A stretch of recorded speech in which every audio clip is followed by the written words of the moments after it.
তোমরা আমার title and thumbnail থেকে বুঝতেই পেরেছো যে এই ব্লগটা কিসের জন্য বা কী নিয়ে হচ্ছে। এই ব্লগটা হতে চলেছে বাকি ব্লগের থেকে একটু অন্যরকম আর একটু স্পেশাল। চলে যাবো এই ঠাম্মার কাছে। এই ঠাম্মা কিন্তু বহুত আগে থেকেই মানে ছট পুজোটা চালু করেছে।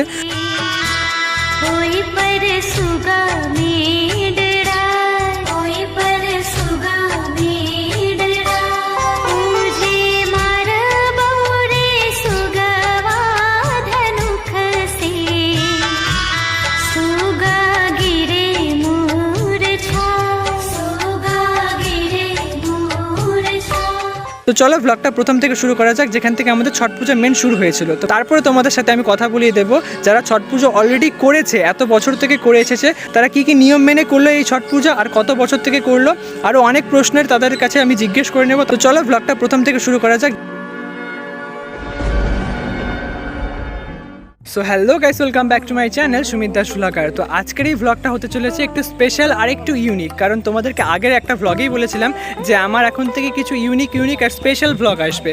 তো তারই মধ্যে এই ব্লগটা একটা অন্যতম একটা ব্লগ, আর এই ব্লগটা হতে চলেছে একটু অন্যরকম রিচুয়ালে, যেটা আমরা খুবই কম দেখেছি বা খুবই কম লোকে জানি। তো এই ব্লগটা হতে চলেছে ছট পুজো উপলক্ষে। ছট পুজো আমরা শুধুমাত্র দেখেছি, কিন্তু আমরা কিন্তু এখনও পর্যন্ত আমরা যারা আমার এই ব্লগটা দেখছো কিংবা আমরা কিন্তু জানি না যে এই পুজোর বেসিক্যালি কী কী নিয়ম হতে পারে বা কী কী নিয়ম হয়ে থাকে। তো আমি এই ব্লগের মধ্যে তোমাদেরকে বিস্তারিত সব কিছুই বলতে চলেছি, এবং এই ব্লগের মধ্যে আমি কিছু মানুষদেরকে আলাপ করিয়ে দেবো যেখানে যারা ছট পুজো করছে আর ছট পুজোর কী কী নিয়ম মানতে হয় সেগুলো তোমাদেরকে এই ব্লগে জানাতে চলেছি, আর তাদের সাথে তোমাদেরকে কথা বলিয়ে দিতে চলেছি। তো তোমরা পুরোটাই এই ব্লগে দেখতে পারবে। তো বর্তমানে কিন্তু আমি শুভজিৎদের বাড়িতে চলে এসেছি কালকে, আর পুজো কিন্তু শুরু হয়ে গেছে 2-3 দিন আগে থেকে, কিন্তু যেটা আমরা বেসিক্যালি জানি যে ঘাটে নামতে হয় সেটা হয়েছে কালকে, আর আজকে পুজো শেষ হলো। তো সবার প্রথমে তোমরা দেখে নাও যে কাল বিকেল থেকে মানে কিভাবে পুজোটা শুরু হয়েছিল বা আমি কোথার থেকে ব্লগটাকে শুরু করতে পেরেছিলাম।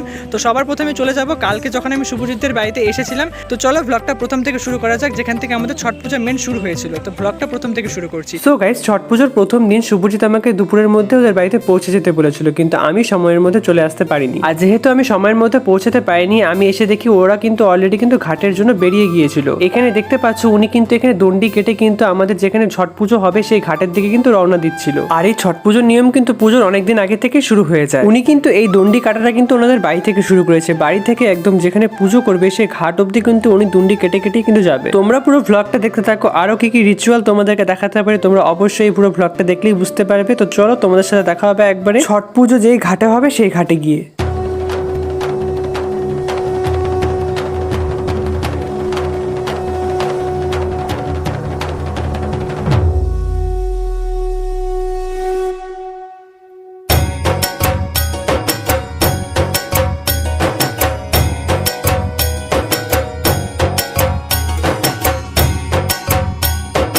সো গাইস, এভাবেই কিন্তু আমরা চলে এসেছিলাম ছট পুজো যে ঘাটে হবে সেই ঘাটের সামনে। পুরো ঘাটটা কিন্তু ফুল দিয়ে, রাস্তাগুলো কিন্তু সুন্দর করে ফুল দিয়ে সাজানো হয়েছিল। এভাবেই কিন্তু আমরা ধীরে ধীরে কিন্তু ওনার দণ্ডি কাটা দেখতে দেখতে কিন্তু আমরা পৌঁছে গিয়েছিলাম আমাদের সেই ছট পুজোর ঘাটে।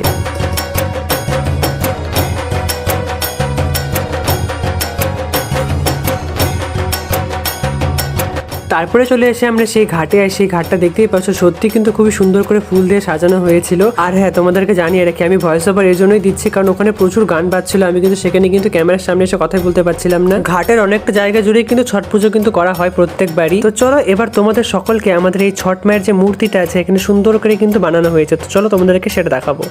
আর এই হলো আমাদের ছট মা। সত্যি এতটা কাছ থেকে এবার আমার প্রথমবার দেখা। আমি কোনো বছরই ছট পূজা এতটা কাছ থেকে দেখি। আর এই সমস্ত কিছু সম্ভব হয়েছে শুভজিতের জন্য, কারণ শুভজিৎ যদি আমার বন্ধু না হতো তাহলে সত্যি এতটা কাছ থেকে এতটা সুন্দরভাবে আমি এই ছট পুজোটা উপভোগই করতে পারতাম না। তো এইদিকে আমরা কিন্তু অলরেডি কিন্তু বাড়ি থেকে আমরা নিরামিষ খেয়ে এসেছিলাম। তো মৌমিতা দি আমরা কিন্তু মোমবাতি ধূপকাঠি কিন্তু এখানে ধরিয়েছিলাম। শুধু কিন্তু ধূপকাঠি আর মোমবাতি কিন্তু আমরা ধরাইনি, পুরোহিতের কাছ থেকে কিন্তু আমরা ঠাকুরের জন্য কিন্তু সুতো পরে নিয়েছিলাম। তো চলো তোমরা এই পুরো জায়গাটা আর কিছু সুন্দর সুন্দর মুহূর্তের একটা সিনেমেটিক ভিডিও তোমরা দেখে নাও।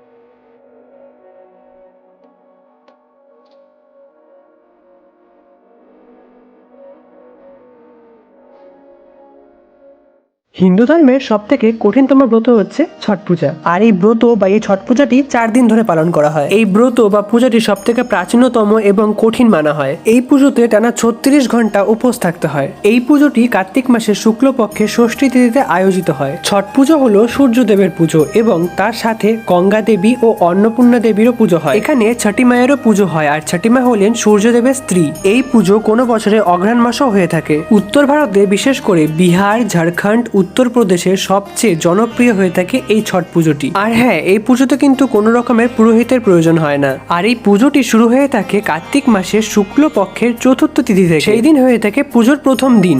আর এই প্রথম দিন থেকে শুরু হয়ে যায় এই পুজোর বেশ কিছু নিয়ম। পুজোর প্রথম দিন সকালে স্নান করে লাউ ভাত খেতে হয়। পুজো চলা বেশ কিছু দিন পেঁয়াজ রসুন বাড়িতে নিষিদ্ধ থাকে। নিরামিষ খাবার খেতে হয় এই দিনগুলিতে। এভাবেই শুক্লপক্ষের চতুর্থ দিন পালিত করা হয়। আর শুধু তাই নয়, সব রান্না কিন্তু করা হয় ঘি দিয়ে। আর রান্নায় কিন্তু কোনো রকমের সর্ষের তেল ব্যবহার করা হয় না এবং সাধারণ নুন নয়, সন্ধক লবণ দিয়ে কিন্তু রান্না করা হয়। তারপরে চলে আসি দ্বিতীয় দিনে, মানে শুক্লপক্ষের পঞ্চমী তিথি। এই দিনটাকে বলা হয় খনা। সারাদিন উপোস করে সন্ধ্যাবেলায় এই দিনে রুটি খাওয়া হয়। নুন ছাড়া রুটিতে ঘি মাখিয়ে নেওয়া হয়। সঙ্গে দুটো কলাও খেয়ে থাকেন অনেকেই। সারাদিন কোনো জল খাওয়া যায় না। সন্ধ্যাবেলায় রুটি ও কলা খাওয়ার সময় জল খাওয়া যায়। পরের দিন ভোরে সূর্য ওঠার আগে জল খেয়ে নিতে হয় পর্যাপ্ত পরিমাণে। এভাবেই শেষ হয় দ্বিতীয় দিন। তারপরে হলো ছট পুজোর তৃতীয় দিন। আর এই তৃতীয় দিনে কিন্তু সন্ধ্যাবেলায় অর্ঘ্য দিতে হয়। এই দিন শুক্লপক্ষের ষষ্ঠী তিথি। এই দিনে সূর্যাস্তের সময় অর্ঘ্য দেওয়া হয় এবং এই দিনে সারাদিন নির্জল উপোস থাকতে হয়। আর এই ষষ্ঠী তিথিতেই কিন্তু আমি চলে এসেছিলাম শুভজিৎদের বাড়িতে বিকেল বেলায়। যে এখানে তোমাদেরকে প্রথমেই দেখালাম একটা ক্লিপের মাধ্যমে যে একজন কিন্তু এখানে দণ্ডি কেটে কিন্তু সেই ঘাটের দিকে কিন্তু যাচ্ছিল। শুধু তাই নয়, এই পুজোর নিয়মগুলো বলার আগে তোমাদেরকে এটাও দেখালাম যে এখানে এসে কিন্তু আমি, শুভজিৎ, মৌমিতাদি মিলে কিন্তু আমরা ধূপকাঠি এবং মোমবাতি ধরিয়ে দিয়েছিলাম এবং ঠাকুরের নামে কিন্তু হাতে সুতো পরে নিয়েছিলাম। তো অতটুকুই তোমরা দেখতে পেয়েছিলে। কিন্তু এবার তোমরা দেখতে পারবে যে ষষ্ঠীর দিন শুভজিৎদের যে ঘাটে আমরা ছট পুজো দেখতে গিয়েছিলাম সেখানে কি কি নিয়ম মানা হয়েছিল, সেখানে কতক্ষণ ছিলাম আর কি কি হয়েছিল সবকিছু তোমাদেরকে এখন দেখাতে চলেছি। তোমরা পুরো ভ্লগটা কন্টিনিউ করতে থাকো। কিছুক্ষণ আগে আমি নিয়মের মধ্যে তোমাদেরকে এটাই বললাম যে ষষ্ঠী তিথিতে কিন্তু সূর্যাস্তের সময় কিন্তু অর্ঘ্য দিতে হয়। আর এখানে তোমরা দেখতেই পাচ্ছ যারা যারা কিন্তু এখানে ছট পুজো করছে তারা কিন্তু সূর্যাস্তের সময় অলরেডি কিন্তু নদীতে এখানে নেমে গিয়েছিল। এখানে দেখতেই পাচ্ছ অনেকটা বড় করে কিন্তু এখানে পুজো করা হয়েছিল। চলো এই ঘাটের একটা সুন্দর সিনেমেটিক ভিডিও তোমাদেরকে এখানে তুলে ধরতে চলেছি। তো তোমরা সেই সিনেমেটিক ভিডিওটা একবার দেখে নাও।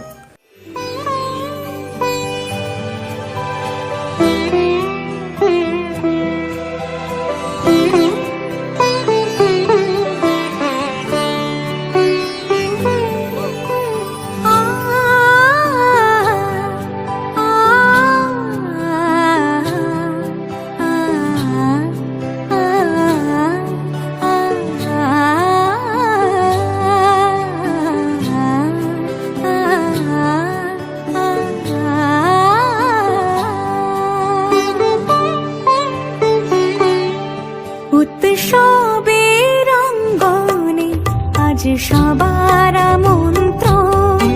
উৎসবের অঙ্গনে আজ সবার আমন্ত্রণ। উৎসবের শোভালোকে আজ আলোকিত মন। উৎসবের শোভালোকে আজ আলোকিত মন। উৎসবের সবার আমন্ত্রণ। সো গাইস, তারপরে কিন্তু আমরা এই বিকেলবেলা ছট পুজোটা দেখে কিন্তু আমরা চলে গেছিলাম শুভজিৎদের বাড়িতে এবং সেখানে গিয়েও দেখলাম কিছু রিচুয়াল মানা হচ্ছিল। উঠোনের মাঝখানে ঠিক এরকম ভাবে সাজানো হয়েছিল আর ঠিক যেভাবেই তোমরা দেখতে পাচ্ছ এভাবেই কিন্তু রাত্রি 2টোর দিকে কিন্তু আমরা নদীর ঘাটে গিয়েও কিন্তু সেম ভাবে সাজিয়েছিলাম এবং যতক্ষণ প্রদীপ জ্বলছিল ততক্ষণ আমাদের অপেক্ষা করতে হয়েছিল। প্রদীপ নিভে গেলেই কিন্তু আমরা সবগুলো জিনিস আবার কিন্তু নদীতে ধুয়ে কিন্তু তারপরে কিন্তু বাড়িতে চলে এসেছিলাম, কারণ আমাদের ভোরবেলা উঠতে হবে সূর্য ওঠার আগে। তো চলো তোমাদের সাথে দেখা হচ্ছে একবারে ভোরবেলায়। 2 hours later. তো কালকে চলে এসেছি শুভজিৎদের বাড়িতে, কারণ শুভজিৎদের বাড়ি থেকে ছট পূজা করা হয়। তো আমি ছট পূজা এবারে প্রথম দেখছি, মানে আমি আগে সেরকম খুব একটা এই ছট পুজো সম্পর্কে, রিচুয়াল সম্পর্কে আমার কোনো নলেজ ছিল না। তো যখন জানতে পারলাম যে শুভজিৎদের বাড়ির থেকেও ছট পূজা বের করা হয়, তো আমি তড়িঘড়ি করে চলে এসেছি শুভজিৎদের বাড়িতে কালকে। আর আজকে ভোরবেলা মানে এখন বর্তমানে কিন্তু বাজে 5টা, সূর্য ওঠার আগে কিন্তু আমরা চলে যাচ্ছি এখন ঘাটে, যেই ঘাটের মধ্যে ছট পুজো অলরেডি শুরু হয়েছে কালকের থেকে। মানে পুজো তো অনেক দিন আগের থেকেই শুরু হয়, কিন্তু ঘাটে বেসিক্যালি বলতে গেলে আমরা জানি যে বিশেষ দুদিন আমরা মানে ঘাটে দেখে থাকি যারা ছট পুজো করে। আর আগে থেকে কিন্তু ওদের অনেক নিয়ম মানতে হয়। যারা যারা ছট পুজোর নিয়ম জানো পুরোটাই, তারা অবভিয়াসলি তোমরা এই ব্লগটা দেখলে বুঝতেই পারবে যে আমি ঠিক বলছি না ভুল বলছি। কিন্তু যারা যারা জানো না যে ছট পুজোর মানে অ্যাকচুয়ালি নিয়ম কী কী হয়, সব কিছু তোমাদেরকে এই ভিডিওর মধ্যে তোমাদেরকে ডেসক্রাইব করতে চলেছি আর বিস্তারিত জানাতে চলেছি। তো এখন বর্তমানে আমি আর শুভজিৎ যাচ্ছি হচ্ছে ঘাটের দিকে। তো বিস্তারিত তোমাদেরকে সব কিছু শেয়ার করবো। শুভজিৎও এই পুজো সম্পর্কে তোমাদেরকে অনেক কিছু বলবে। তো চলো তোমাদের সাথে দেখা হবে একবার যেখানে আমাদের ছট পুজো হবে, তো সেখানে তোমাদেরকে নিয়ে যেতে চাই। ব্লগটা কন্টিনিউ করতে থাকো, তোমাদের সাথে দেখা হবে একবারে ঘাটে গিয়ে। ঘড়িতে তখন সময় হবে 5টা থেকে 5:30। আমরা তখন ঘাটের দিকে যাচ্ছিলাম আর অলরেডি এসে দেখি কিন্তু প্রচুর মানুষের ভিড় জমে গিয়েছে। আকাশে ঠিক করে আলো হওয়ার আগে যেহেতু চলে এসেছিলাম, তো ঠিক করে মুখটা দেখে আসতে পারিনি, তাই ক্যামেরাটা অন করে একবার নিজের মুখটা দেখে নিয়েছিলাম। আর কিছুক্ষণ পরে কিন্তু ভোরের ছট পুজো শুরু হয়ে যাবে, তারই কিন্তু প্রস্তুতি নেওয়া হচ্ছিল, যে যার মতন স্নান করে নিচ্ছিল। এখনো পর্যন্ত তোমরা এই ব্লগের মধ্যে দেখতে পেরেছো ষষ্ঠী অবধি, মানে চতুর্থ থেকে যেহেতু ছট পুজো শুরু হয় আর ষষ্ঠী অবধি তোমাদেরকে নিয়মগুলো বলেছি। এখনো বাকি আছে সপ্তমীর সকালবেলা, যেখানে গিয়ে আমাদের এই ছট পুজোটা শেষ হয়ে যায়। তো সপ্তমীর দিন সকালবেলা সূর্য ওঠার আগে কি কি করতে হয় তার একবার তোমরা শুনে নাও। ছট পুজোর এই 4 নম্বর দিন থেকে বলা হয় সপ্তমী তিথি। এই সময় সূর্যোদয়ের আগে অর্ঘ্য দিতে হয়, তারপরেই কিন্তু ব্রত বা পালন ভঙ্গ হয়। সূর্যোদয় এবং সূর্যাস্তের অর্ঘ্য কোনো নদীতে, গঙ্গায় বা কোনো পুকুরের কোনো জলাশয়ে নানা উপাচারের মাধ্যমে কিন্তু সূর্যকে নিবেদন করেন ভক্তরা বা ব্রতীরা। ছট পুজো যারা সমস্ত নিয়ম মেনে করেন তারা সুফল অবশ্যই পান, কিন্তু যদি ছট পুজো নিয়ম মতো না হয় তাহলে কিন্তু অমঙ্গল হবেই। তাই তামার পাত্রে জল, আখের গুড়, জবা ফুল নিয়ে কিন্তু সূর্যাস্তের সময় এবং সূর্যোদয়ের সময় কিন্তু সূর্য মন্ত্র উচ্চারণ করে পুকুর, জলাশয় বা নদীতে কিন্তু ওই অর্ঘ্য কিন্তু দান করা হয়। বলা হয়ে থাকে ছট পুজো করলে সূর্যদেবের কৃপায় সাফল্য আসে, মান সম্মান বৃদ্ধি পায় এবং মানসিক শক্তিও বৃদ্ধি পায়। তো গাইস আমরা কিন্তু অলরেডি কিন্তু চলে এসেছি ঘাটের দিকে। তো এখানে প্রচুর গান বাজছে, তাই কিন্তু ভয়েস ওভার দিতে হচ্ছে। আর এখানে কিন্তু দেখতেই পাচ্ছ এত আওয়াজের মধ্যে তো কথা বললে তোমরা বুঝতে পারবে না, তো তাই তোমাদেরকে ভয়েস ওভারে বসানো হচ্ছে। তো তোমরা পুরো ব্লগটা কন্টিনিউ করতে থাকো, তোমাদের সাথে দেখা হবে এখান থেকে বেশি একবারে। সো গাইস, তোমাদেরকে একদম চতুর্থী থেকে একদম সপ্তমীর সকালবেলা অবধি কি কি করতে হয় সমস্ত নিয়ম কারণ কিন্তু তোমাদেরকে এই ব্লগের মাধ্যমে বলে দিলাম। যদি কোনো নিয়ম মিস করে যায় বা কোনো নিয়ম ভুল বলে থাকে তাহলে অতি অবশ্যই আমাকে কমেন্ট করবে। আর দেখতেই পাচ্ছ তোমরা কিন্তু সবাই কিন্তু এখানে অপেক্ষা করছে সূর্য ওঠার জন্য। সূর্য উঠে গেলেই কিন্তু এখানে কিন্তু পুজো শেষ হয়ে যাবে। চতুর্থী থেকে ছট পুজোর একদম শেষ পর্যন্ত কিন্তু সম্পূর্ণ নিয়ম তোমাদেরকে বলে দিলাম। তোমরা একটা ছোট্ট একটা সিনেমেটিক ভিডিও দেখে নাও। এই সুন্দর একটা সিনেমেটিক ভিডিওতে তোমাদের ঘাটের এই দৃশ্যটা আমি এখানে শেষ করছি। তারপর তোমাদের সাথে একবার দেখা হবে শুভজিতের বাড়িতে গিয়ে, কারণ তোমাদেরকে কিছু মানুষের সাথে কথা বলে দেবো। তোমাদেরকে ব্লগের শুরুতেই বলেছিলাম ছট পূজার কিছু দৃশ্য দিয়ে এবং কিছু মুহূর্ত দিয়ে তোমাদের এই ঘাটের পর্বটা আমি এখানেই শেষ করছি। তোমরা একটা সিনেমেটিক ভিডিও দেখে নাও। একবারও তোমাদের সাথে দেখা হবে এই ঘাটের থেকে বেরোয়ার সময়। তোমরা সিনেমেটিক ভিডিওটা একবার এনজয় করে নাও।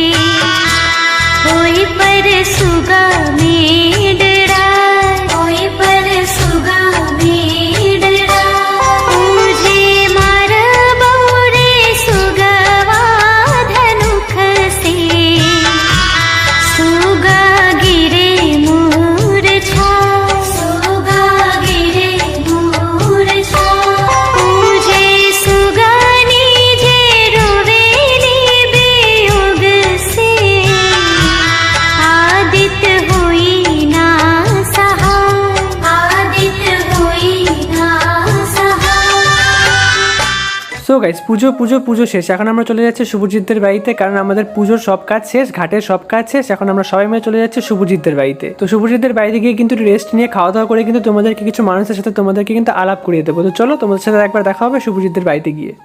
A few moments later.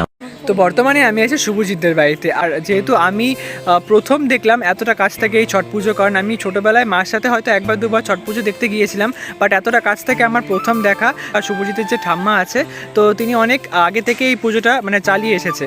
So guys, এখন আমি শুভজিতের কাছে চলে এসেছি। আর তো শুভজিতের কাছে জানতে চাই যে এই ছট পুজোটা তোদের বাড়িতে কবে থেকে হচ্ছে, আর এই পুজোটা মানে প্রথম কে শুরু করেছিল। তো প্রথমে আগে তুই বল যে এই পুজোটা কবে থেকে শুরু হয়েছিল বা কে শুরু করেছিল। প্রায় অনেক বছর আগে থেকেই শুরু হয়েছে, কেন কি আমি ছোটোর থেকে দেখে আসছি আমাদের বাড়িতে পুজোটা করে।